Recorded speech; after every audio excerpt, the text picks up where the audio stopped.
বঙ্গোপসাগরের মোহনায় প্রাকৃতিকভাবে গড়ে ওঠা অপরূপ সৌন্দর্যের লীলাভূমি ছোট্ট একটি দ্বীপ। একদিকে হরিণের অভয়ারণ্য, বিশাল কেওড়া বাগান, অপরদিকে দিগন্ত বিস্তৃত সমুদ্র সৈকত। সবুজে ঘেরা এই দ্বীপের সৌন্দর্য যে কোনো মানুষকে মুগ্ধ করে। দেশ বিদেশের বিভিন্ন অঞ্চল থেকে ভ্রমণ পিপাসু হাজার হাজার পর্যটক ছুটে আসেন কোলাহলমুক্ত এই দ্বীপের সৌন্দর্য উপভোগ করতে। সম্প্রতি সেন্ট মার্টিন ভ্রমণে নিষেধাজ্ঞা থাকায় নিঝুম দ্বীপে ঢল নেমেছে পর্যটকদের। উপচে পড়া ভিড়ে তিল ধারণের ঠাঁই নেই, হোটেল মোটেলেও সিট খালি নেই। উপায় না পেয়ে পর্যটকরা দ্বীপের মানুষের বাসাবাড়িতে ওঠেন। সেখানেও জায়গা না হওয়ায় অনেকেই তাঁবু টানিয়ে করেছেন রাত্রি যাপন।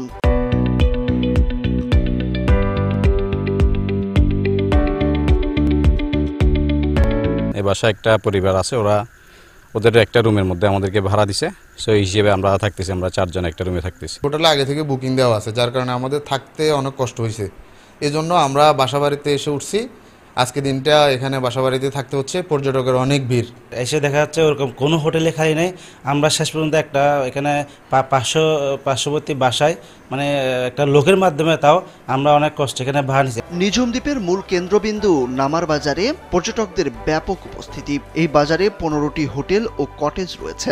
তাতে শতভাগ বুকিং থাকায় অনেক পর্যটককে দেখা গেছে তাঁবু টানিয়ে রাত্রি যাপন করতে। আবার কেউ কেউ বাজারের পাশে বিভিন্ন বাসা বাড়ির সামনে গাদাগাদি করে রাত্রি যাপন করেছেন। গত এক সপ্তাহ ধরে প্রতিদিনের চিত্র এটি। এই দ্বীপের বিশাল বীচ, বনের হরিণকে কাছ থেকে দেখা, তাদের আদর করে দেয়া এবং নৌকা ভ্রমণ সহ সবকিছুতেই মুগ্ধ পর্যটকরা। নিঝুম দ্বীপে পর্যটনের অপার সম্ভাবনা আছে, যা যত্র বেসরকারি উদ্যোগের দোকান হোটেল টোটেল উঠে আসছে।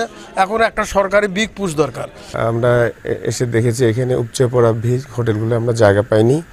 পরে হোটেলের মালিক আমাদেরকে তার বাসাতেই স্থান করে দিয়েছেন। বুকিং হয়ে গেছে সব। অনেক পর্যটক মনে করেন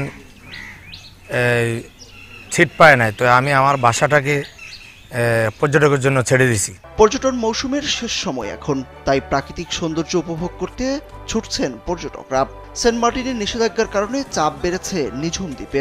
যোগাযোগ ব্যবস্থা দুর্বল হওয়ায় অনেকে কষ্টের কথাও বলছেন। তবে পর্যটন সম্ভাবনাময়ী এই দ্বীপকে সার্বিক উন্নয়নের আওতায় এনে কাজে লাগানোর দাবি অনেকের। আমি এখানে ক্যাম্পিং করতেছি, আর এখানে পরিবেশটা অনেক সুন্দর, মনোরম পরিবেশ, অনেক ভালো লাগলো। এখানে ক্যাম্পিংয়ের এত ভালো সুবিধা দেখে যে আমাদের স্থানীয় যারা ছিল তারা আমাদেরকে সহযোগপূর্ণ আচরণ করেছে। আমাদের যারা আছেন পরিচিত, যারা আসেননি তাদেরকে বলবো সবার আগে আমরা আগে নিঝুম দ্বীপে আসবো, তারপরে বিদেশে যাব। হাতিয়া থানার ভারপ্রাপ্ত কর্মকর্তা AKM আজমল হুদা জানান, ভোরে এসে দেখেন এখানে কোনো হোটেলে সিট খালি নেই। প্রচুর পর্যটক কেওড়া বাগান ও সৈকতে অবস্থান করছেন। নিরাপত্তায় কারো কোনো সমস্যা নেই বলেও জানান তিনি। প্রচুর ভিড় আছে, তবে যেহেতু এটা পর্যটন এরিয়া, এটা হতেই পারে, যেহেতু এখন পর্যটনের সময়কাল চলতেছে, তাই ভিড়টা হবে, এটা খুব স্বাভাবিক। আমরা আশা করব যে তারা নিশ্চিন্তে আসে। এখানে নিরাপত্তা সংক্রান্ত কোনো ঘাটতি দেখা যায়নি, ইনশাল্লাহ ভবিষ্যতেও হবে না। প্রায় 14,050 একরের এই দ্বীপটি সাগরের মাঝখানে জেগে ওঠে 1940 সালে। তারও প্রায় 1 দশক পর গড়ে ওঠে জনবসতি। দ্বীপটিকে বাংলাদেশ সরকার জাতীয় উদ্যান হিসেবে ঘোষণা করে 2001 সালের 8 এপ্রিল। 2013 সালে হাতিয়ার জাহাজমারা ইউনিয়ন থেকে আলাদা হয়ে স্বতন্ত্র একটি ইউনিয়নের মর্যাদা পায় নিঝুম দ্বীপ। সুরুজ আহমেদ, কালবেলা।